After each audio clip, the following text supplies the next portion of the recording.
वो तो कोमा में जाने की स्थिति में आ गए थे कि कम से कम अंगुली माल डाकू जैसे लोगों को आप मंत्रिमंडल में मत बनाइए।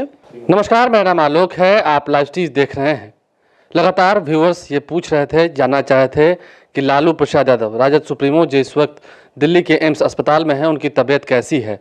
हम इस वक्त आप पहुंचे हैं आरजेडी के एमएलसी और बिस्कुमान के चेयरमैन सुनील सिंह के पास। सुना है पिछले दिनों आप लालू प्रसाद यादव से मुलाकात करके आए हैं, राबड़ी देवी से भी मुलाकात हुई आपकी, क्या तबीयत है उनकी?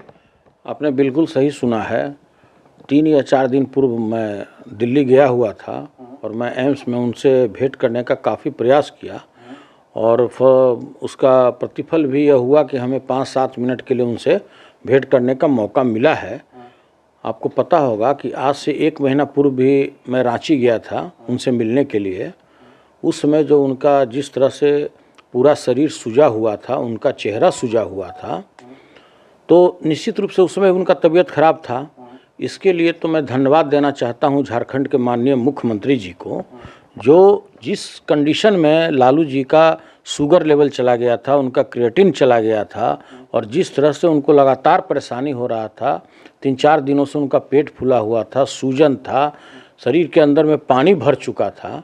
और अगर उस समय यह संजोग की बात है, अगर नेता प्रतिपक्ष आदरणीय तेजस्वी जी रांची मिलने गए और उसी समय ऐसी हालत थी उनकी और उन्होंने तत्क्षण इसका उपाय करते हुए, उन्होंने परमिशन दिलाते हुए तुरंत वो हवाई जहाज़ से, एयर एम्बुलेंस से लेकर के उनको एम्स में भर्ती कराए।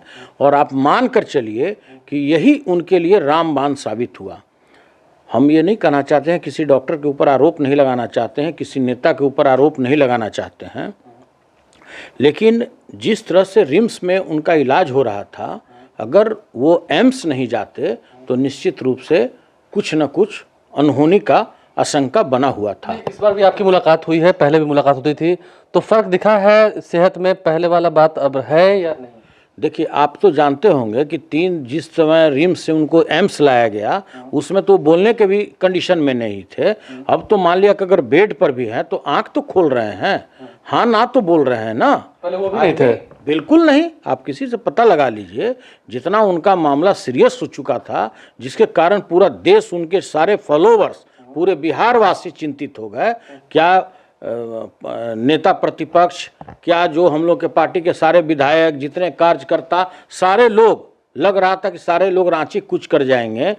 जब उनका दिल्ली एम्स में भर्ती हुए, उसमें आपने सुना होगा कि खुद नेता प्रतिपक्ष हाथ जोड़ करके विनती किए कि कोई भी व्यक्ति दिल्ली ना आवे उनसे मुलाकात करने के लिए, उनका हालत अभी सही नहीं है और जैसा होगा, हम स्वास्थ्य के प्रति हम लोग सब कुछ सजग हैं और हम समय समय पर उनका बुलेटिन भी जारी होता ही है। स्वास्थ्य को लेकर अक्सर ये बातें होती हैं कि इतनी लापरवाही क्यों बरती गई जब नतीजा यहाँ तक आ गया। देखिए, हम पहले ही आपको बताए हैं कि किसी भी डॉक्टर के बारे में हम ऐसा नहीं बोल सकते कि उनका इलाज गलत था, उनका इलाज सही था।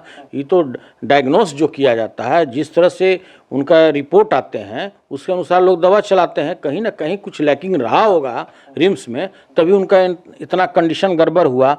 माननीय मुख्यमंत्री झारखंड ने जिस तरह से त्वरित कार्रवाई करते हुए इनको जाने का अनुमति दिया है, वो तो अपने आप में बहुत बड़ी बात है और इसके लिए हम पूरे बिहार के जनता की ओर से, राष्ट्रीय जनता दल परिवार की ओर से उनको हम धन्यवाद देते हैं। आप कह रहे हैं कि पहले से थोड़ा सुधार है। देखिए, अब तो हाँ ना बोलने की स्थिति में है ना।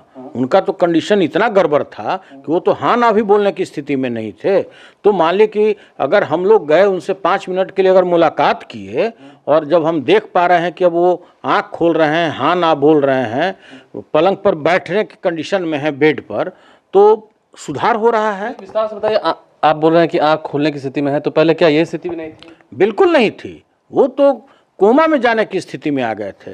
तभी ना आदरणीय तेजस्वी जी ने आनंद फानन में एयर एम्बुलेंस द्वारा उनको रिम्स में भर्ती कराया। सारे डॉक्टर लोग भी वहाँ चिंतित थे कि जितना जल्दी हो ये एम्स में जाएं, इसके अतिरिक्त तो उनका इलाज ही नहीं था। चलिए, अब थोड़ा राजनीतिक मुद्दों पर बात कर लेते हैं। इन दिनों आप देख रहे होंगे, आप आरजेडी के एमएलसी हैं, इसलिए हम आपसे ये सवाल पूछ रहे हैं कि 2 महीने लगभग हो चुके हैं सरकार को गठित हुए, लेकिन अब तक मंत्रिमंडल का विस्तार नहीं हो पाया है। ऐसे में आरजेडी क्या सोच रही है? क्योंकि नेता प्रतिपक्ष तो कह रहे हैं कि खैर ये सरकार ही झूठ बोलकर बनी है, जहां देश का चोरी किया है। देखिए, कोई गलत बोल रहे हैं क्या? नेता प्रतिपक्ष गलत नहीं बोल रहे हैं।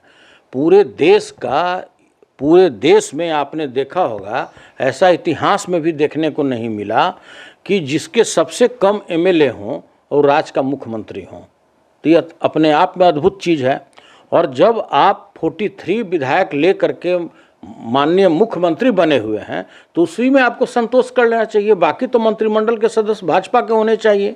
और देखिए, ये दूसरे पार्टी का मामला है, उनका अंदरूनी मामला है, बहुत हम बोलना नहीं चाहते हैं, लेकिन हम इतना ही उन लोगों से आग्रह करते हैं कि भाई 2:1 का रेशियो है, तो भाई तो सिंपल फार्मूला है, उसके तहत मंत्रिमंडल का विस्तार होना चाहिए। और तो और हम पूरे बिहार वासी की ओर से, अपने पार्टी की ओर से, जितने किसान लोग हैं, पैक्स अध्यक्ष हैं, सभी की ओर से केवल इतना ही हाथ जोड़कर विनती करते हैं, या तो वो भाजपा के लीडरान हो या जदयू पार्टी के हों, कि कम से कम अंगुली माल डाकू जैसे लोगों को आप मंत्रिमंडल में मत बनाइए।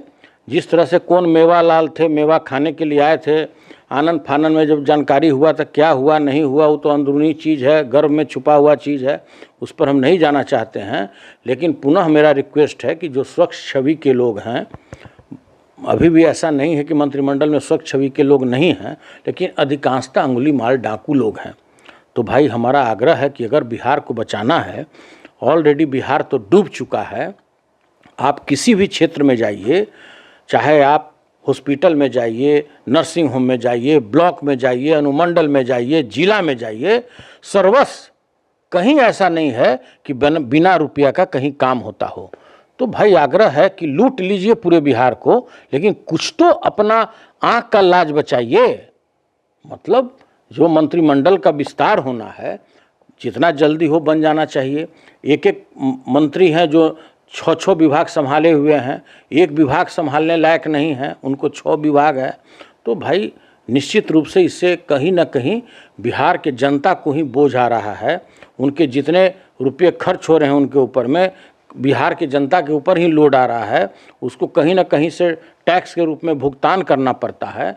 तो भाई ज़्यादा से ज़्यादा बिहार अब न डूबे, तो भाई इसके लिए मंत्रिमंडल का तो विस्तार हो ही जाना चाहिए। तो कुल मिलाकर आरजेडी के एमएलसी हैं सुनील सिंह, हाल ही लालू प्रसाद से मुलाकात करके आए हैं। उनका कहना है कि तबीयत अब पहले से थोड़ी बेहतर है। वहीं उन्होंने मंत्रिमंडल विस्तार पर कहा है कि नीतीश कुमार को अंगुली माल, आपको एक किस्सा याद होगा, अंगुली माल डाकू का किस्से जो है आपने बचपन में पढ़े होंगे, वैसे लोगों से बचना चाहिए ताकि मंत्रिमंडल के विस्तार में कोई देरी ना हो और छवि भी धूमिल ना हो। हमारे चैनल को सब्सक्राइब कर लें, साथ साथ फेसबुक पेज भी लाइक करें। धन्यवाद। वो तो कोमा में जाने की स्थिति में आ गए थे कि कम से कम अंगुली माल डाकू जैसे लोगों को आप मंत्रिमंडल में मत बनाइए।